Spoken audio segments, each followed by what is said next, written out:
Hello friends, welcome to mission IAS. Mission IAS के द्वारा हम आपके लिए एक नया कोर्स लॉन्च कर रहे हैं जो ओपन टू ऑल है। मानो जितने भी स्टूडेंट्स इंडिया में प्रिपेयर कर रहे हैं यूपीएससी के लिए, उन सब के लिए ये 10 डेज़ का फाउंडेशन कोर्स हम लेकर आए हैं। 10 डेज़ का फाउंडेशन कोर्स उन सब बच्चों के लिए महत्वपूर्ण है जो बच्चे बेसिक से या फिर जो बच्चे यूपीएससी के लिए प्रॉपर प्रिपेयर कर रहे हैं। बहुत सारे बच्चे ऐसे हैं जो प्रिपेयर करते हैं लेकिन बहुत सारी चीज़ें उनको पता नहीं होती। तो जितने भी इम्पोर्टेंट चीज़ें हैं यूपीएससी से रिलेटेड, वो सारी चीज़ें इस 10 दिन के कोर्स में हम आपको बताने वाले हैं। ये हमारी टीम है मिशन आईएएस की। हमारे संचालक है, हमारे सह संचालक है और कोऑर्डिनेटर है। This is me, my introduction. Prashant Bhagyavant. I am interviewed by UPSC. I am GS faculty at Maluk IAS Institute, Delhi, and also UPSC trainer at Mission IAS Amravati. ये कोर्स में हम 10 दिन के course में बहुत सारी चीज़ें, छोटी छोटी चीज़ें जो आपको यूपीएससी के प्रिपरेशन के दौरान पता होनी चाहिए, वो सारी चीज़ों पर डे वाइज ध्यान देने वाले हैं कि day wise from the beginning आपको कौन सी चीज़ें पता होनी चाहिए। फर्स्ट डे हमने सिलेक्ट किया है, उसमें ऐसी चीज़ें सिलेक्ट की है जो बहुत बेसिक है और प्रिपरेशन के दौरान स्टार्ट में ही ये चीज़ें हमें पता होनी ज़रूरी होती है। उसमें हमने कुछ 5 पॉइंट्स ऐड किए हैं जो हम डे 1 में कवर अप करेंगे। डे 1 में जो पहला पॉइंट है वो है यूपीएससी का एग्ज़ाम पैटर्न। एग्जैक्टली यूपीएससी का एग्जाम पैटर्न क्या है।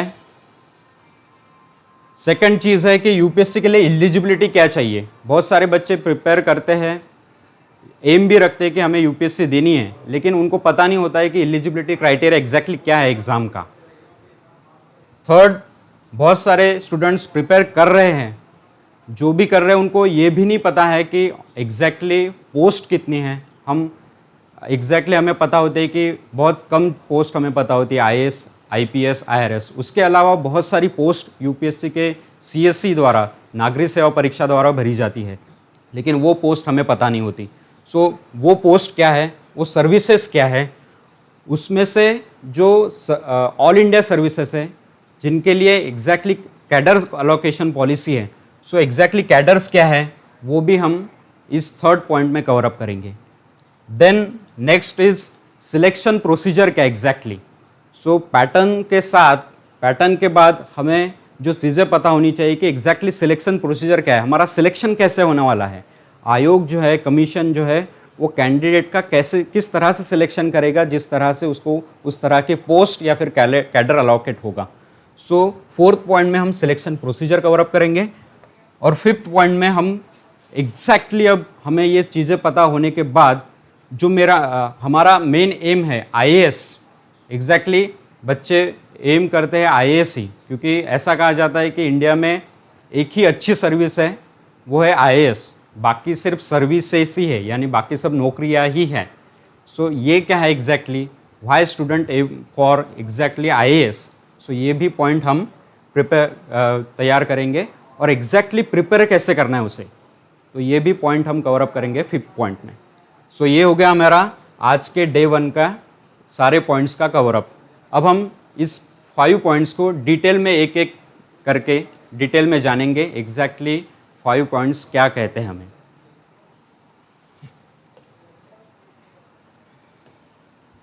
अब देखते हैं पहला पॉइंट हमारा एग्जामिनेशन पैटर्न सीएससी का एग्जैक्टली है क्या।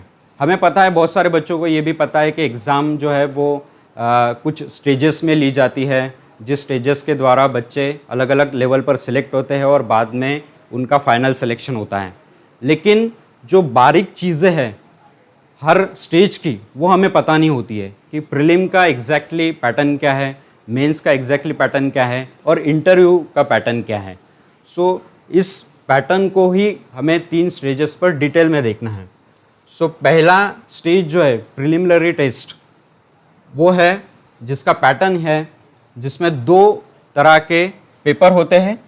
पहला पेपर होता है GS1 का, यानी उसको जनरल स्टडीज़ कहते हैं, सामान्य अध्ययन का पेपर, जो कि 200 मार्क्स का होता है और 2 आवर्स का वो पेपर रहता है। सेकंड पेपर रहता है जनरल स्टडीज़ का, जिसको सीसैट कहते हैं, जो क्वालिफाइंग नेचर रहता है। अभी इसके बारे में हम देखेंगे कि क्वालिफाइंग एग्जैक्टली मतलब क्या कह रही है। ये भी 200 मार्क्स का रहता है 2 आवर्स के लिए, लेकिन इसमें एक चीज़ ये है कि पहले पेपर में हमें 100 क्वेश्चन पूछे जाएंगे और सेकंड सीसैट के पेपर के लिए सिर्फ 80 क्वेश्चंस है। यानी हर क्वेश्चन पेपर 2 का 2.5 मार्क्स के लिए है और पेपर 1 का 2 मार्क्स के लिए है। ये ध्यान में रखना हमें ज़रूरी है। अब देखते हैं पेपर 1 तो हम देखेंगे ही डिटेल में। पेपर 2 के बारे में क्वालिफाइंग एग्जैक्टली ये क्या कह रहा है। क्वालिफाइंग मतलब क्या है कि हमें कुछ मिनिमम मार्क्स लाने हैं, यानी क्या है कि क्वालिफाई ही करना है उसको। उसके मार्क्स हमारे कट ऑफ जो निकलेगा उसमें नहीं गिने जाएंगे। यानी क्या कि पहला जो पेपर है वही हमारा सिलेक्शन मेंस के लिए तय करेगा। ओके, सो पेपर 1 के रिलेटेड ही कट ऑफ रहेगा। पेपर 1 में हम कितने लाते हैं उसके रिलेटेड ही हमारा कट ऑफ डिक्लेयर होगा और उसके रिलेटेड ही हमारा मेंस के लिए सिलेक्शन होगा। सो पेपर 1 और पेपर 2 के बारे में हमने देखा। अब देखते हैं कि कुछ इंपॉर्टेंट पॉइंट्स है related with the preliminary exam pattern. First ये है कि हमें एक पता होना चाहिए कि प्रिलिमिनरी एग्जामिनेशन जो है वो पूरी तरह से ऑब्जेक्टिव्स है। यानी क्या कि हमें 4 ऑप्शंस दिए जाएंगे, एमसीक्यू टाइप्स हमें वो सॉल्व करने हैं। सेकंड पॉइंट की मैंने अभी बताया कि पेपर 2 जो है सीसैट का वो क्वालिफाइंग है। यानी क्या कि मिनिमम मुझे आउट ऑफ 200 मुझे 33% मार्क्स लाने हैं। यानी आउट ऑफ 200 मुझे 66 मार्क्स ये पेपर क्वालिफाइंग करने के लिए चाहिए। एक ध्यान दे कि अगर मैंने पेपर 2 में 66 मार्क्स नहीं लाए तो मैं प्रीलिम्स पास नहीं होऊंगा। तो ये कंपलसरी है, क्वालिफाइंग है, लेकिन ये कंपलसरी है कि आपको उसमें 66 मार्क्स लाने ही है। Otherwise you will not qualify the prelims, you will not select for the mains. Okay, third point important है कि जो भी दोनों भी पेपर है ये दोनों लैंग्वेज में आएंगे, हिंदी एंड इंग्लिश। बहुत सारे मराठी स्टूडेंट या फिर अदर रीजनल लैंग्वेज वाले स्टूडेंट्स को ये नहीं पता होता है कि यूपीएससी के पेपर जो है वो कौन से लैंग्वेज में आते हैं। सो ये मैं बता दूं कि प्रीलिम हो या मेंस हो, दोनों के भी पेपर जो है वो बोथ लैंग्वेज में आते हैं, हिंदी और इंग्लिश ही। लास्ट पॉइंट इसमें से है कि जैसे मैंने बताया कि निगेटिव मार्किंग इसमें है। प्रीलिम एग्ज़ाम एग्जैक्टली उसको यही कहा जाता है कि जितने भी अनवांटेड स्टूडेंट हैं जो मेंस के लिए जा रहे हैं उसमें से अनवांटेड स्टूडेंट प्रीलिम के द्वारा हमें निकालने हैं। सो इसमें निगेटिव मार्किंग कमीशन ने डाल दी है। निगेटिव मार्किंग है 1/3। 1/3 यानी क्या है कि मैं बता देता हूँ कि अगर मेरे 3 क्वेश्चन गलत होते हैं और मेरा 1 क्वेश्चन सही होता है, यानी मैं टोटल 4 क्वेश्चन सॉल्व करता हूँ जिसमें से 3 क्वेश्चंस मेरे गलत होते हैं और 1 क्वेश्चन सही होता है, तो मुझे 0 मार्क्स मिलेंगे। यानी क्या कि हर गलत क्वेश्चन के लिए मेरे 0.33 मार्क्स जो है वो कम होने वाले हैं। ध्यान में आए? तो यही हमें समझना है कि 1/3 एग्जैक्टली नेगेटिव मार्किंग क्या कह रहा है कमीशन। सो ये सारी चीज़ें हैं प्रिलिमिनरी एग्जाम के रिलेटेड। मैं एक बार कवर अप कर लेता हूँ कि प्रिलिमिनरी एग्जामिनेशन हमारे 2 पेपर की होती है, जिसमें पेपर 1 जीएस का है, पेपर 2 जीएस 2 का है। पेपर 1 हमारा सिलेक्शन तय करता है मेंस के लिए। पेपर 2 जो है क्वालिफाइंग है, जिसमें हमें 33 मार्क्स चाहिए, लेकिन वो इतने ज़रूरी है क्योंकि अगर हमने 33 मार्क्स यानी आउट ऑफ 266 मार्क्स अगर नहीं लाए तो हम क्वालिफाई नहीं कर पाएंगे प्रीलिम्स। ओके, सो ये हो गया प्रीलिम्स का एग्ज़ाम पैटर्न। अभी हम नेक्स्ट देखते हैं कि मेंस का एग्ज़ाम पैटर्न क्या है। मेंस का एग्ज़ाम पैटर्न के लिए मैंने यहाँ पे एक चार्ट आपके लिए बनाया है। चार्ट में एग्जैक्टली बताया है कि किस तरह से मेंस के पेपर्स है। सो पहला पेपर है कंपलसरी पेपर, जिसमें आते हैं 2 लैंग्वेज के पेपर। एक है कंपलसरी इंग्लिश और एक है इंडियन लैंग्वेज। अब बताओ कि अब मैं बताना चाहता हूँ कि इसको कंपलसरी ही क्यों कहा गया है। कंपलसरी यानी क्या कि अगर आप मेंस दे रहे हो तो आपको ये 2 पेपर देने ही है। यानी ये कंपलसरी पेपर है, आपको 2 लैंग्वेज के पेपर देने ही है। मेनली ये पेपर स्टार्ट में ही होते हैं, जब आपकी मेंस होती है तो स्टार्ट में ही ये दो पेपर होते हैं। इसका महत्व आगे चलकर आपको पता चलेगा कि क्यों इसको कंपलसरी कहा जाता है और क्यों ये 2 पेपर बहुत ज़्यादा इम्पॉर्टेंट है हमारे लिए मेंस के लिए। सो पहला एक हमें तो पता है कि एक इंग्लिश का पेपर है, इसमें कंपलसरी पेपर है जो नियर अबाउट 300 मार्क्स का आता है, जो हम मेंस के जो एग्ज़ाम पैटर्न है एक डिटेल में जब देखेंगे तब हम उसको बताएंगे। सेकंड है कि इंडियन लैंग्वेज, अब इसमें सारे रीजनल लैंग्वेज है जो हमारे 8th शेड्यूल में हैं। कॉन्स्टिट्यूशन ऑफ इंडिया के 8th शेड्यूल में जितने भी 22 लैंग्वेजेस है उसमें की सारी लैंग्वेज इस इंडियन लैंग्वेजेस के पेपर में दी गई है। यानी आप अगर मराठी स्टूडेंट हो तो आप मराठी चूज़ कर सकते हो, आप हिंदी बैकग्राउंड के हो आप हिंदी चूज़ कर सकते हो, जो भी आपके रीजनल लैंग्वेज होगी वो आप इस पेपर में चूज़ कर सकते हो। नेक्स्ट पेपर आता है फिर एसे का पेपर। ये भी बहुत इंपॉर्टेंट पेपर है हमारे मेंस के लिए। इसमें एक ही पेपर रहता है, लेकिन एक ही पेपर में 2 सेक्शंस रहते हैं, सेक्शन ए और सेक्शन बी। हर सेक्शन में से हमें एक एक टॉपिक सिलेक्ट करना होता है। यानी क्या कि सेक्शन ए में हमें दिए जाएंगे 4 ऑप्शंस, यानी 4 सब्जेक्ट्स दिए जाएंगे एसे के, जिसमें से हमें एक तय करना है। और सेक्शन बी में हमें अलग से 4 एसे के टॉपिक्स दिए जाएंगे, उसमें से हमें एक सिलेक्ट करना है। सो इस तरह से हमें 8 टॉपिक्स दिए जाएंगे, जिसमें से हमें 2 एसेज लिखना है। अब ये 2 एसेज की लेंथ कैसी होगी, कितने लिखने हैं, किस तरह से एसे को लिखना है, इसका स्पेशल हमने डे बनाया है जिसमें हम एसे के रिलेटेड एसे को कैसे प्रिपेयर करना है उस पर हम बताएंगे। सो अभी आपको ये ध्यान में रखना है कि एसे के 2 सेक्शंस होते हैं, एक ही पेपर होता है लेकिन 2 सेक्शंस होते हैं। 250 मार्क्स का टोटल पेपर होता है, यानी 125 मार्क्स का एक सेक्शन होता है, यानी एक एसे आपको 125 मार्क्स के लिए लिखना है। Next is GS paper. अब जैसे हमने प्रिलिमिनरी पैटर्न में देखा कि जनरल स्टडीज दिया गया था, यहाँ पे भी वैसे ही 4 पेपर डिजाइन किए गए हैं। अब इसमें फर्क क्या है कि वहाँ पे हमें ऑब्जेक्टिव क्वेश्चंस थे, यानी ऑब्जेक्टिव एमसीक्यूज थे, यहाँ पे हमें डिटेल डिस्क्रिप्टिव लिखना है हर पेपर में। सो यहाँ पे भी जीएस के 4 पेपर है, GS1, GS2, GS3, GS4। हर पेपर के अलग अलग सिलेबस है, अलग अलग क्राइटेरिया है और अलग अलग आंसर का पैटर्न है। तो जब हम जीएस मेंस का देखेंगे डिटेल में, उस दिन हम डिस्कस करेंगे कि GS1 का पेपर एग्जैक्टली क्या है, GS2 का पेपर उसका सिलेबस एग्जैक्टली क्या है और हमारा क्राइटेरिया एग्ज़ाम का कैसा है, और हमें आंसर्स उसमें आंसर राइटिंग कैसे प्रिपेयर करना है उसके बारे में हम देखेंगे। तो हर पेपर का हम डिटेल में आगे जाकर देखने वाले ही हैं। नेक्स्ट इज मोस्ट इम्पॉर्टेंट है, जो आपकी रैंक और आपका कैडर ऐसा कहता है कि सिलेक्ट करता है या फिर तय करता है, वो है ऑप्शनल सब्जेक्ट, जो कि बहुत ज़्यादा इंपॉर्टेंट है हमारे प्रिपरेशन में। आपको नियर अबाउट 24 ऑप्शनल्स है और कुछ लैंग्वेज के लिटरेचर के ऑप्शनल्स है, जिसमें से हमें एक कौन सा भी ऑप्शन चूज़ करना होता है और उसके ही 2 पेपर कमीशन लेता है, जो 250 मार्क्स के अलग अलग 2 पेपर होते हैं, यानी 500 मार्क्स का हमारा मेंस का ऑप्शनल पेपर रहता है।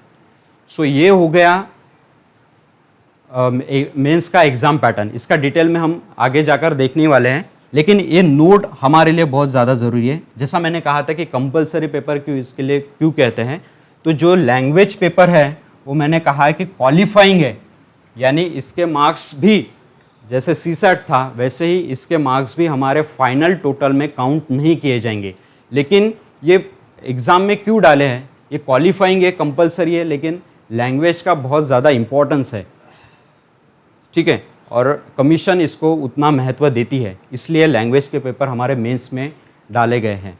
सो क्वालिफाइंग नेचर है, लेकिन ये भी ध्यान दें कि जैसे मैंने CSAT में कहा कि अगर आपको 66 मार्क्स नहीं मिलते तो आप क्वालिफाई नहीं कर पाएंगे। वैसे ही है कि आप अगर 25% मार्क्स उस आउट ऑफ 300 मार्क्स के जो लैंग्वेज पेपर है उसमें आप 25% मार्क्स अगर नहीं लाते हैं तो आपके बाकी के पेपर्स जो है वो चेक नहीं किए जाएंगे, यानी अल्टीमेटली आप मेंस क्वालिफाई नहीं होगे, आप इंटरव्यू के लिए सिलेक्ट नहीं होगे। सो ये बहुत ज़्यादा ज़रूरी है ध्यान में रखना कि लैंग्वेज पेपर हमारे प्रिपरेशन के लिए बहुत ज़्यादा इंपॉर्टेंट है। और प्रिपरेशन के दौरान हमें लैंग्वेज के पेपर को भी उतना ही महत्व देना है जितना कि बाकी ऑप्शनल एसे या जीएस के पेपर को देना है, ठीक है। सो अभी आगे जाकर देखते हैं हम कि एग्जैक्टली प्रीलिम्स के जैसे हमने मार्क्स का पैटर्न देखा कि कितने मार्क्स है हर पेपर के लिए, वैसे ही मेंस के भी मार्क्स का क्राइटेरिया बनाया गया है कि हर पेपर कितने मार्क्स के लिए है और फाइनल टोटल हमारी कितने मार्क्स की आती है। सो मेंस और इंटरव्यू के मार्क्स जो है, जिस पर हमारा फाइनल मेरिट जो है या फिर फाइनल कट ऑफ जो है वो डिक्लेयर होता है, जिस पर हमारा सिलेक्शन निर्भर है, वो मार्क्स का ये पूरा पैटर्न है। सो मैंने कहा था कि लैंग्वेज के पेपर क्वालिफाइंग है, यानी इसमें आपको लैंग्वेज के कोई भी पेपर नहीं दिखेगा, क्योंकि लैंग्वेज के पेपर क्वालिफाइंग थे जिसमें हमने 25% मार्क्स का क्राइटेरिया रखा है, ठीक है। सो कमीशन ने उसमें 25% मार्क्स का क्राइटेरिया रखा है। बाकी जो पेपर है उसको प्रॉपरली मार्क्स दिए गए हैं। सो एसे का जो पेपर है उसको 250 मार्क्स है। बाकी जो जीएस पेपर है उसके भी पर्टिकुलरली 250 मार्क्स का ईच जीएस पेपर है।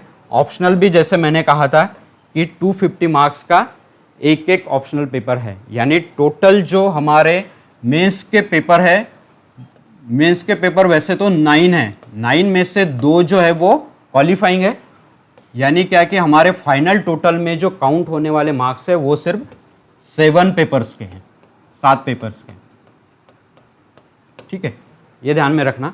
और उसके बाद फिर रिटर्न टोटल हमने देखी कि 750 मार्क्स की ये आती है, और पर्सनालिटी टेस्ट यानी हमारा जो इंटरव्यू होता है वो होता है 275 मार्क्स का, यानी फाइनल टोटल जो है यहाँ पे दिया गया है कि मेरिट असेसमेंट के लिए फाइनल टोटल जो है वो हमारा है 2025 मार्क्स का। इस पर ही हमारा सिलेक्शन, यानी हमें कौन सी पोस्ट मिलेगी, हमारा ऑल इंडिया रैंक कितना आएगा, या फिर जितने भी पोस्ट है उसमें से हमें कौन सी रैंक मिलेगी, ये निर्भर होता है इस पर, ठीक है। नेक्स्ट इज, अब देखते हैं कि नेक्स्ट पॉइंट है हमारा कि अब हमने ये पैटर्न तो देखा है, लेकिन बहुत सारे स्टूडेंट को ये नहीं पता होता है कि एग्जैक्टली एलिजिबिलिटी क्राइटेरिया क्या है एग्जाम का। सो एलिजिबिलिटी जो क्राइटेरिया है यानी हमारी पात्रता जो है वो 4 चीज़ों पर निर्भर है। पहली जो है नेशनैलिटी यानी सिटीजनशिप, हम इंडिया के सिटीजन होना चाहिए। ये ऑलरेडी नोटिफिकेशन में दिया गया होता है कि हमारा एलिजिबिलिटी क्राइटेरिया क्या क्या होना चाहिए। सो पहला इंपॉर्टेंट पॉइंट है कि we should be a citizen of India. Second criteria है कि एज लिमिट क्या होनी चाहिए। अब एज लिमिट के बारे में हम तो अगले स्लाइड में देखेंगे ही। उसके बाद है एजुकेशन क्या होना चाहिए। तो यूपीएससी ने एक जनरल क्राइटेरिया ऐसा रखा है कि एजुकेशनल क्राइटेरिया जो है हमारा मिनिमम ग्रेजुएशन होना चाहिए। कोई भी स्टूडेंट जो ग्रेजुएशन पास है वो इस एग्ज़ाम को दे सकता है, यानी और एक भी है कि जो फाइनल ईयर में स्टूडेंट है वो भी इस एग्ज़ाम को दे सकता है, ठीक है। सो जो फाइनल ईयर का स्टूडेंट है वो भी प्रिपेयर कर सकता है फॉर द यूपीएससी और वो भी एग्ज़ाम दे सकता है, ठीक है।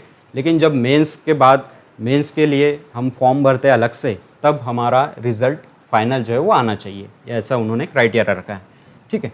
सो एजुकेशनल मैंने बताया कि मिनिमम ग्रेजुएशन होना चाहिए, और उसमें भी आयोग ने ये बताया कि कोई भी यूनिवर्सिटी जो एक्ट ऑफ पार्लियामेंट द्वारा बनाई गई हो और यूजीसी के अंतर्गत आती हो, वही यूनिवर्सिटी का हमारे पास ग्रेजुएट सर्टिफिकेट होना चाहिए, ठीक है। सो ये ध्यान में रखना कि ग्रेजुएशन तो दिया गया है, लेकिन उसके लिए भी स्पेसिफिक क्राइटेरिया यूपीएससी ने नोटिफिकेशन द्वारा बताया गया है कि एक्ट ऑफ पार्लियामेंट द्वारा एनी एजुकेशनल इंस्टीट्यूट और सेक्शन 3 के अंतर्गत यूजीसी के एक्ट के अंतर्गत जो भी इंस्टीट्यूट आता है एजुकेशनल इंस्टीट्यूट, वो उस इंस्टीट्यूशन से हमें ग्रेजुएशन कंप्लीट होना चाहिए। Next is number of attempts. अब एज लिमिट और नंबर ऑफ अटेम्प्ट्स का जो क्राइटेरिया है वो हम सामने देखने वाले हैं डिटेल में। अब आता है कि यूपीएससी एलिजिबिलिटी क्राइटेरिया, इसमें एज लिमिट, एजुकेशनल क्वालिफिकेशन तो हमने देखा ही है। अब देखते हैं कि नंबर ऑफ अटेम्प्ट्स और एज लिमिट एग्जैक्टली है क्या। बहुत सारे स्टूडेंट्स एग्जैक्टली उनको पता नहीं होता है कि एज लिमिट क्या है, कौन से साल से हमें एग्ज़ाम के लिए क्वालिफाई हम हो सकते हैं, कौन से साल से हम एग्ज़ाम दे सकते हैं। सो मिनिमम यूपीएससी ने क्राइटेरिया ऐसा रखा है कि मिनिमम आप अगर 21 ईयर्स के हो तो आप एग्ज़ाम के लिए क्वालिफाई हो सकते हैं, एग्ज़ाम दे सकते हैं। सो आपका मिनिमम एज, जो एज लिमिट है, मिनिमम एज जो है वो 21 ईयर्स होना चाहिए। मैक्सिमम एज जो है वो 32 दिया गया है, यानी 21 से लेकर 32 ईयर्स तक के आप एग्ज़ाम दे सकते हैं। लेकिन कैटेगरी के हिसाब से आयोग ने, कमीशन ने कुछ रिलैक्सेशन भी दिए गए हैं। यानी क्या कि हर एक कैटेगरी को कुछ तरह के रिलैक्सेशन दिए गए हैं और कुछ तरह के अटेम्प्ट्स भी उनको ज़्यादा दिए गए हैं। ठीक है, सो इस बात पर बहुत सारी बार विवाद भी होता है, लेकिन इसको हमें समझना ये भी ज़रूरी है कि उस चीज़ को, उस कैटेगरी को हमें महत्व भी देना ज़रूरी है। इसके हिसाब से ही आयोग ने उन कैटेगरीज़ को एक अलग तरह का नहीं कह सकते हम, लेकिन एक रिलैक्सेशन दिया गया है। ठीक है, सो जनरल कैटेगरी में हम अगर है तो हमें 6 अटेम्प्ट्स है टोटल, और मैक्सिमम एज लिमिट उतनी है जितने मैंने यहाँ पे बताई है 32 ईयर्स की। अगर हम ओबीसी में हैं तो हमारे लिए 9 अटेम्प्ट्स है टोटल, और यहाँ पे हमें 3 इयर्स का एज रिलैक्सेशन दिया गया, यानी 35 ईयर्स तक के हम एग्ज़ाम दे सकते हैं, लेकिन हमें अटेम्प्ट्स जो है वो 9 अटेम्प्ट्स ही रहेंगे। थर्ड है, हम अगर SC ST कैटेगरी से आते हैं तो हमारे लिए अपर एज की लिमिट जो है, नंबर ऑफ अटेम्प्ट्स की जो अपर लिमिट है वो नहीं दी गई है। यानी क्या है कि 5 इयर्स का हमें यहाँ पे एज रिलैक्सेशन दिया गया है, तो 21 से लेकर 37 तक के हम कितने भी अटेम्प्ट्स दे सकते हैं। ठीक है, सो जितने भी नंबर ऑफ अटेम्प्ट्स आते हैं 21 के से लेकर 37 तक, उतने अटेम्प्ट दे सकते हैं SC ST वाले। उसके बाद जो फिजिकली डिसेबल्ड कैंडिडेट्स है, यानी पर्सन विथ बेंचमार्क डिसेबिलिटीज़ जो स्टूडेंट आते हैं, जिसमें अगर आप जनरल, OBC और EWS यानी इकोनॉमिकली वीकर सेक्शंस के अगर आते हो तो आपको 9 अटेम्प्ट्स मिलेंगे। ठीक है, और यहाँ पे उनको जो अपर एज लिमिट है उसमें भी 10 इयर्स का रिलैक्सेशन मिला है, यानी जो SC ST के लिए 37 था वो यहाँ पे person with benchmark disability student वालों को 42 इयर्स तक के मैक्सिमम एज लिमिट है। ठीक है, लेकिन उसमें भी 2 क्राइटेरियाज उन्होंने बनाए हैं अटेम्प्ट्स के लिए। सो अटेम्प्ट्स के लिए अगर आप जनरल, OBC और EWS कैटेगरी के आते हो तो आपको 9 अटेम्प्ट्स मिलेंगे, और अगर आप पर्सन विद बेंचमार्क डिसेबिलिटी में ही SC ST कैंडिडेट हो तो आपको अपर अटेम्प्ट की लिमिट नहीं रहेंगी, यानी 42 इयर्स तक के आप कितने भी अटेम्प्ट्स दे सकते हो। सो ये हो गया अटेम्प्ट्स और एज लिमिट का क्राइटेरिया जो हमें पता होना चाहिए। ठीक है, सो हम जिस कैटेगरी में आते हैं उस चीज़ का हमें पता होना चाहिए कि मुझे अपर एज लिमिट क्या है और मेरे पास कितने अटेम्प्ट है। नेक्स्ट इज, अब देखते हैं कि हमारा नेक्स्ट पॉइंट कि बहुत सारे स्टूडेंट को बहुत कम पोस्ट मालूम होती है यूपीएससी के रिलेटेड, कि हमें एग्जैक्टली मालूम होते हैं कि IAS सिलेक्ट हो रहे हैं, उसमें से IPS है, फॉरेन सर्विस है, बस ये 2-3 चीज़ें, या फिर IRS है, ये 2-3 चीज़ें हमें पता होती है, लेकिन एग्जैक्टली कितने सारी पोस्ट है ये हमें पता नहीं होती है। नियर अबाउट अभी पहले तो नियर अबाउट 24 पोस्ट ही, अभी कुछ 1-2 साल में हमारी जो रेलवे सर्विस है उसको कंबाइन कर दिया गया है। सो इसलिए रेलवे की जो 2-3 सर्विसेज थी वो हट गई है हमारे। तो इस बार के नोटिफिकेशन में टोटल 19 पोस्ट के लिए यूपीएससी जो है वो सिविल सर्विसेज के एग्ज़ाम कंडक्ट कर रही है। सो ये 19 पोस्ट की टोटल लिस्ट है, जिसमें एडमिनिस्ट्रेटिव सर्विस है, फॉरेन सर्विस है, पुलिस सर्विस है, और ये अलग अलग तरह की सर्विसेज है जो हमें पता होनी चाहिए। सो ये अलग अलग तरह के सर्विसेज है। बहुत सारे स्टूडेंट को पौंडीचेरी सर्विसेज होगी, जिसको पौंडिक्स कहते हैं शॉर्ट में, डैनिक्स कहते हैं, नगर हवेली या फिर हमारे जो टेरिटोरीज है उस वहाँ की सर्विसेज है, ये सारी सर्विसेज हमें पता नहीं होती है। ठीक है, ट्रेड सर्विसेज ये भी हमें पता नहीं होती है। ठीक है, रेवेन्यू सर्विस पता होती है हमें, IRS वगैरह सिलेक्ट जो होता है वो कैंडिडेट, लेकिन ये बाकी की सर्विसेज हमें नहीं पता होती है। तो आपके स्क्रीन पर है, आप एक बार देख सकते हो इस पर कि 19 टोटल पोस्ट है। ठीक है,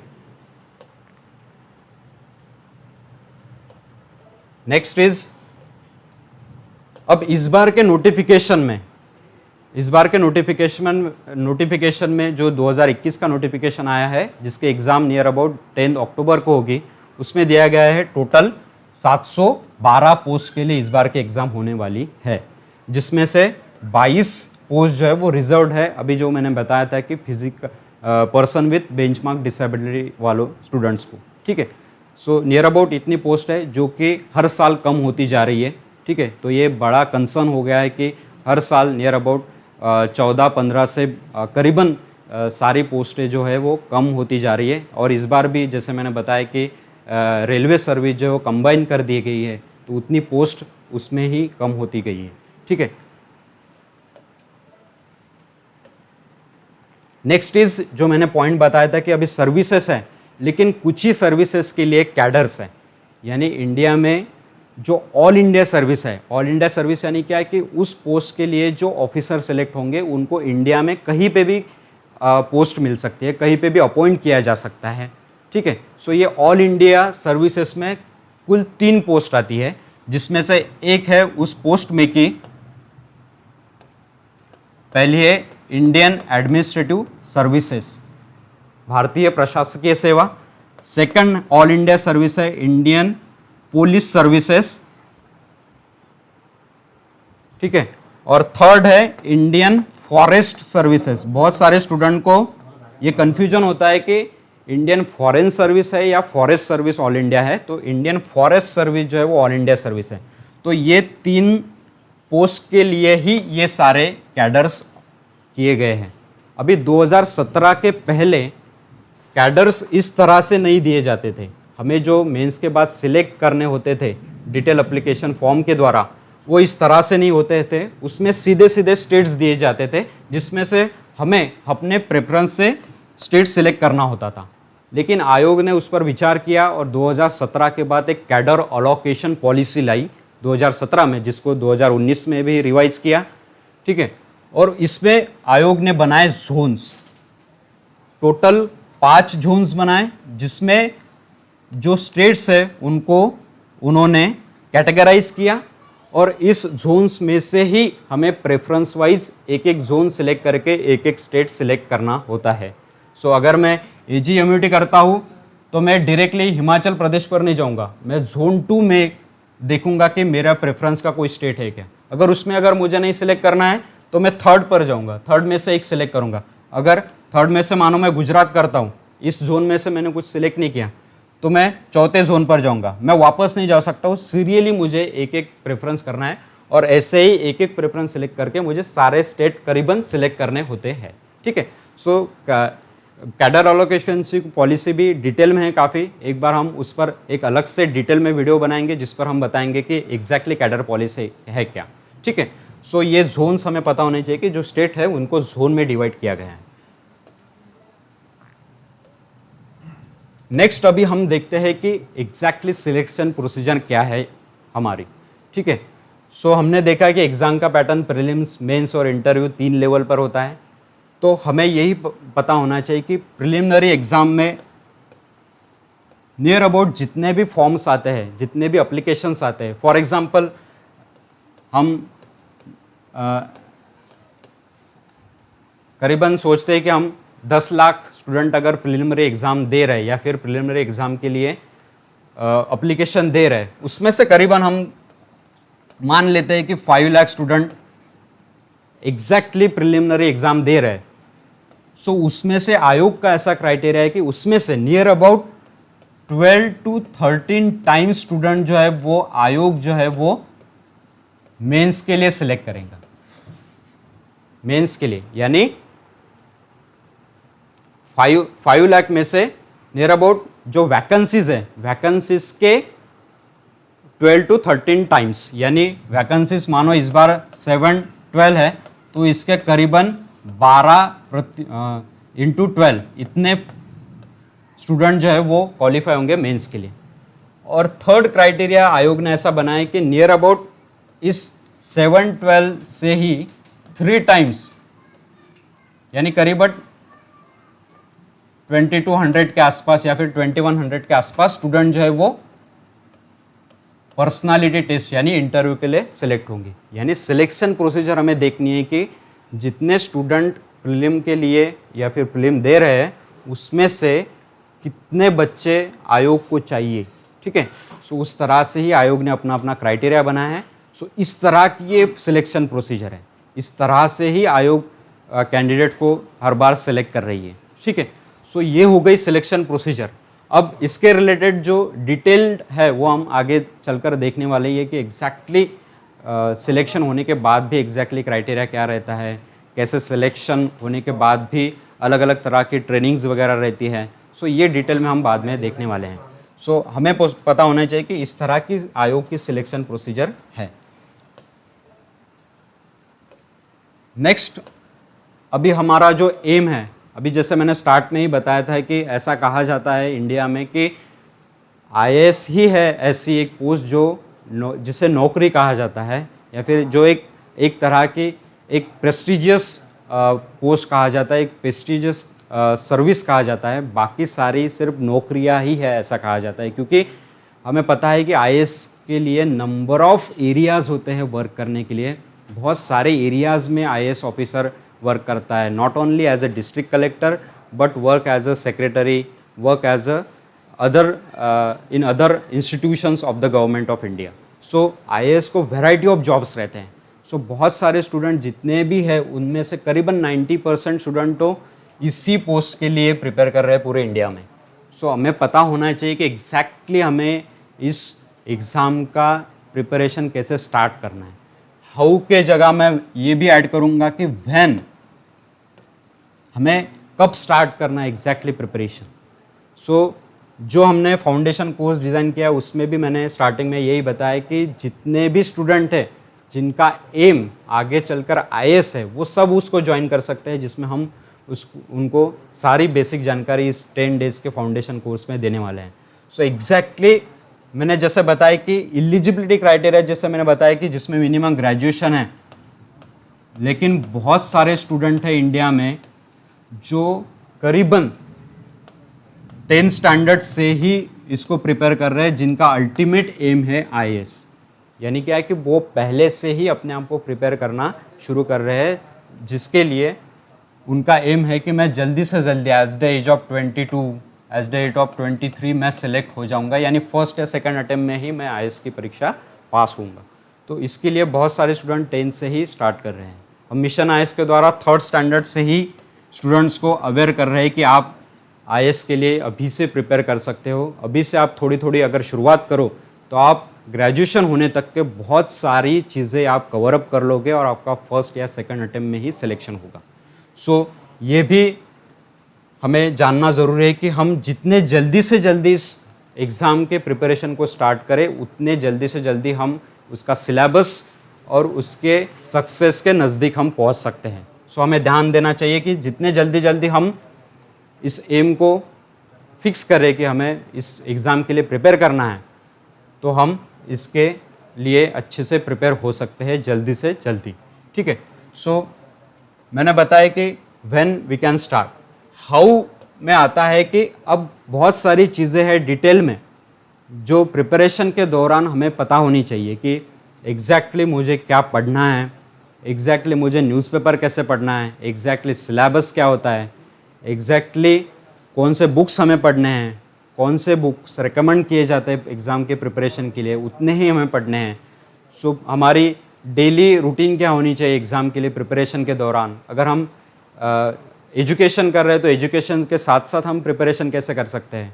हम फुल टाइम अगर एग्ज़ाम के लिए प्रिपेयर कर रहे हैं तो हमारा प्रिपरेशन स्ट्रेटेजी कैसे होनी चाहिए। अगर हम जॉब कर रहे हैं, वर्किंग कैंडिडेट है, तो हम प्रिपरेशन कैसे कर सकते हैं। ये सारी चीज़ों का जो सारी चीज़ें हैं वो हम आगे के दिनों में डिटेल में उस पर विचार करने वाले हैं, उस पर डिटेल डिस्कस करने वाले हैं कि एग्जैक्टली आप कैसे इसको प्रिपेयर कर सकते हो। सो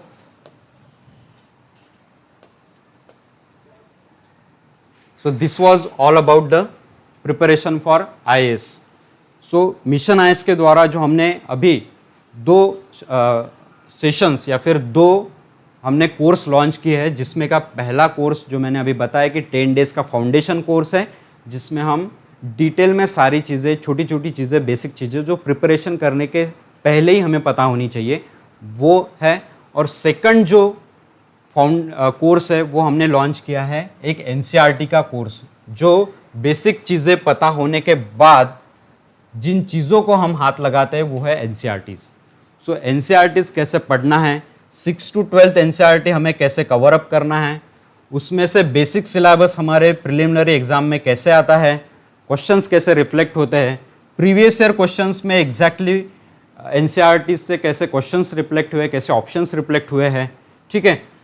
और उसके बाद ये जो कोर्स है वो यूपीएससी और एमपीएससी एग्ज़ाम के प्रिपरेशन के जो स्टूडेंट है उनके लिए कितना मायने रखता है। तो ये सारी चीज़ें इस कोर्स में हम ले रहे हैं। वो जो कोर्स है वो 2 महीने का है टोटली, 10 जून से 10 अगस्त 2021 के दौरान हम लेने वाले हैं।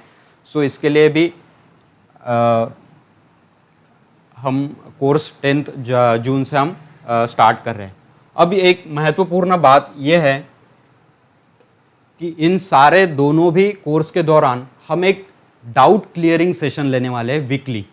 जो मिशन आईएएस के ही स्टूडेंट हैं जिन्होंने 2020 में 91th रैंक लाई, मिस्टर विशाल नरवाड़े सर जो एज अ असिस्टेंट कलेक्टर अभी वर्क कर रहे हैं, उन्होंने हमें मदद करने की इच्छा जताई और उन्होंने कहा कि हम वीकली इस कोर्स के दौरान ही एक डाउट क्लियरिंग सेशन रखेंगे कि बहुत सारे स्टूडेंट अभी ऑफलाइन तो प्रिपेयर नहीं कर रहे, यानी ऑफलाइन तो कुछ कोचिंग नहीं ज्वाइन कर रहे, तो ऑनलाइन ही बहुत सारे स्टूडेंट इंडिया में प्रिपेयर कर रहे हैं कोविड की वजह से।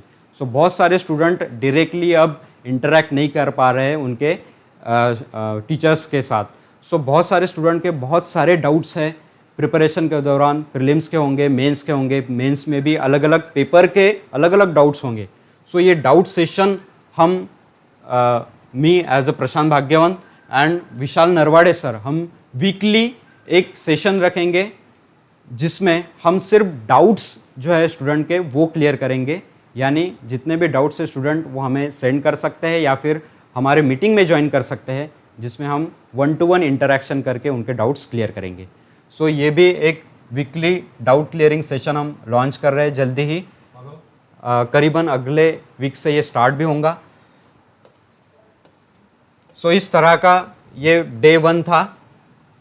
बहुत बेसिक चीज़ें हमने आज के डे 1 में देखी, लेकिन वो बहुत ही इम्पॉर्टेंट है हमारे प्रिपरेशन स्टार्ट करने से पहले।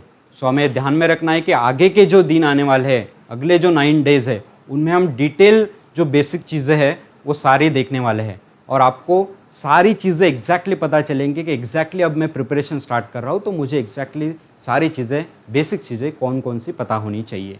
सो ये था हमारा डे 1। मिलते हैं अगले डे 2 के सेशन में। Thank you, all the best.